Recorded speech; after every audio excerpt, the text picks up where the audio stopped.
Hello, hello. We've got Caster versus Crytalos. I'm Oh, casting, and I'm Sternhund, and with me is Jade Moon, and we're looking at Caster vs. Crytalos on Akalon Waste, which is it still a ladder map? yes, it is. Yeah, it's definitely this ladder, for sure. And it's an interesting map because we have a third base that's easily accessible if you break down the rocks. If you break down the rocks, and you know what? Um, I usually actually try to get that pretty quick on this map. All right. So speaking of emblems on these races, so look at Crytalos's command center. Is it just me, Right? or is that symbol like ginormous compared to what the symbols are supposed to or normally sized? I feel like they're bigger on the command centers than they are Everything else. on hatcheries and Nexi. And also, I'm noticing on the Nexus here for Caster, Uh huh. that symbol is now actually symmetrical fully. Okay, that's really confusing. Like, what is that symbol? It really looks like Zeratul ship.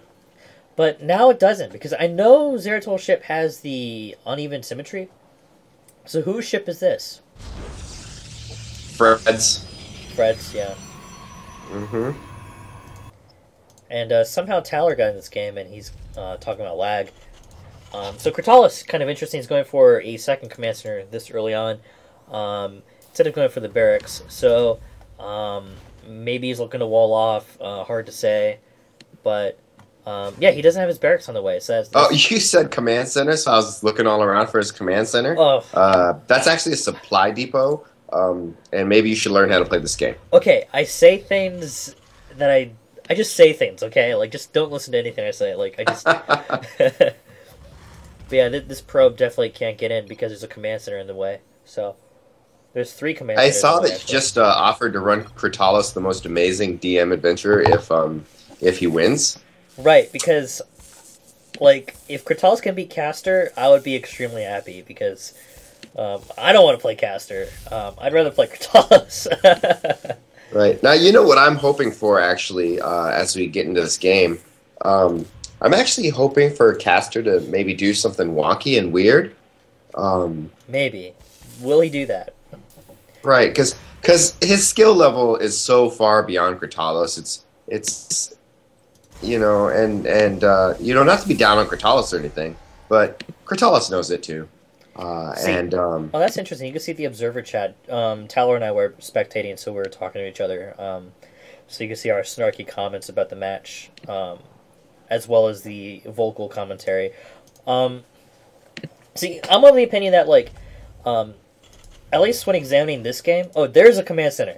That's definitely a command center and not a supply depot. But okay, so as far as like the game goes, like Crytalos is actually pretty evenly matched with Caster um, in the early game. Like their supplies are pretty comparable. Armies are pretty comparable. Worker counts are, I believe, pretty comparable. Um, but it's when you get into like the mid game and the late game that you see a giant divergence. Like Caster's worker count just shoots up, his supply shoots up, his skill shoots up, and Crytalis is just left there dying. And so I was really hoping Crytalis would like do some like really early play, like a three racks, just get a bunch of Marines and just charge in there and like cross your fingers or something. But like with this introduction to three supply depots, like it definitely doesn't look like he's doing that. He's doing the. It looks like he's doing like a 1-1-1 sort of play with the barracks, the factory, the command center. But yeah, Caster's coming in. Got a stalker on the way to pick off, I guess, these two Marines. and he will take those two Marines out Oh, too. definitely. And we've got this mothership core to scout up the ramp. So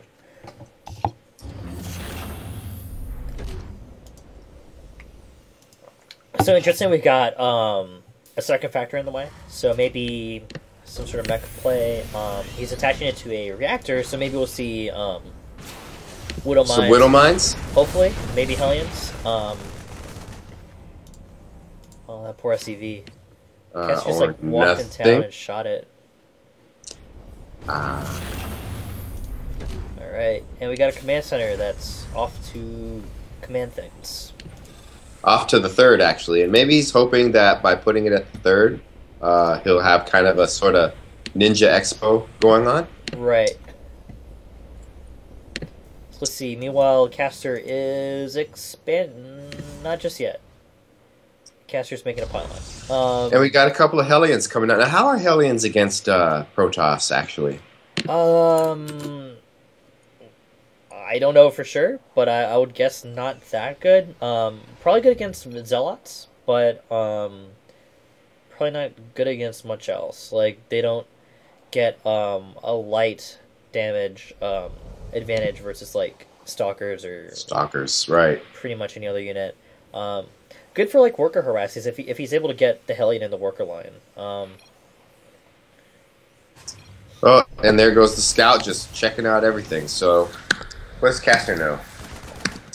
See, well, he still hasn't seen the expo. That's right, he has not seen the expo. You want a piece of me, boy? And, yeah, Crytalos pulled his workers. He knew the Oracle was, like, had an open shot, but I guess he wasn't too interested in the workers, at least, probably not yet. Caster's expanding. I guess he saw, having seen the army, he knew that he was safe to do so.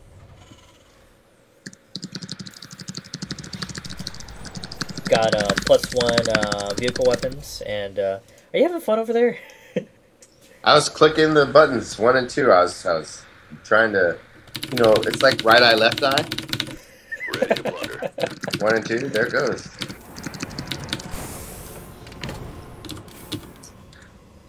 See, that's cool that you can like share the camera of the player. So we're watching caster vision right now.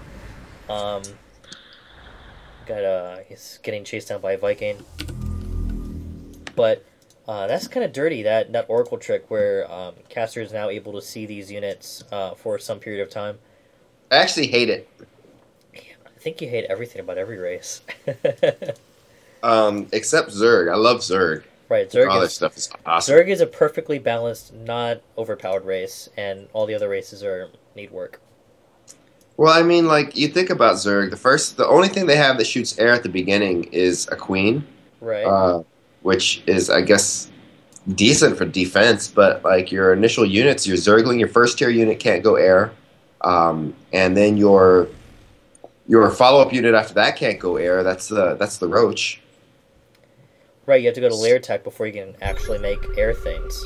Right, and so that's like second tier before you can even get to any air. And everyone else has air right at first tier. So, Crytalos looks like he's maybe getting ready to move out. He's scanned the natural base to check out to see, you know, hey, does Caster have much of an army? He didn't see this army over here, but I'd say that these two army sizes are pretty comparable. If you look at the army tab, Crytalos actually has the larger army of the two players at the moment. So now might be a good time to push, if he is planning on the push. He won't. He's scared. Yeah, I'd be scared too. I wouldn't be scared. I just do it. YOLO. What's the worst that could happen? So let's see.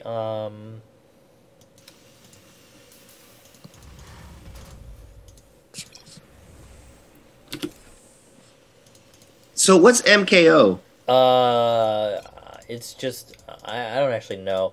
MKO is like, okay, so my other clan tag was just a friend of mine from school, who the clan was literally just like two of us, and I was looking for like a practice partner. So and someone was like, "I'll be your practice partner, but you got to join this clan." So I was like, "Well, okay, you know, whatever." So that's what that is. Oh, and then you had to like beat some Masters guy before they would let you in, and then you did. Oh yeah, they wanted me to beat a Masters player, Protoss. I thought I was gonna lose because I was really tired. Like, it was really late at night. I was like, man, I'm really not up for this. But somehow I beat them, and they're like, okay, welcome, because it's like a clan for people who practice together. And they only take like high diamond and Master League players. So okay, right. So Crytalos moving in. This guy's tank's in a pretty decent position, so he can like run back, lure guys in. This probe is really gonna eat it. Got the Oracle doing that vision thing, so Caster knows exactly what's going on. I'm thinking about this time, Crytalos should kind of start moving his tanks up one by one. Right, like leapfrog it up. And Caster has a Tempest. That's pretty frightening, but he has 2 Vikings, so he might be okay. And now they're moving in.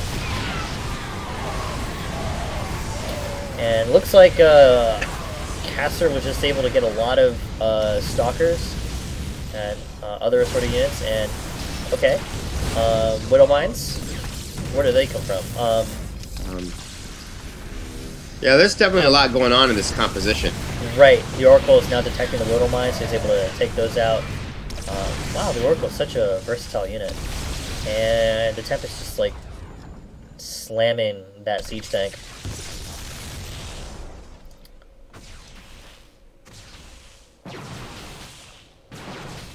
And he has to retreat.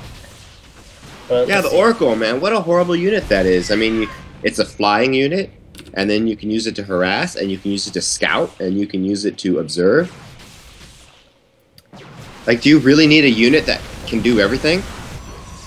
If you're Protoss, yeah. I mean, and it's not slow, it's a pretty quick unit. So, yeah, that Oracle's chilling. So we got a Thor right here. Not for long, though. And tanks. And Stalkers. And Void Rays. Some Vikings. There's another tank. I'm just pointing things out. I'm not actually offering analysis. I'm just saying, like, look, there's a militia report. Look, there's an army. It's got stuff in it.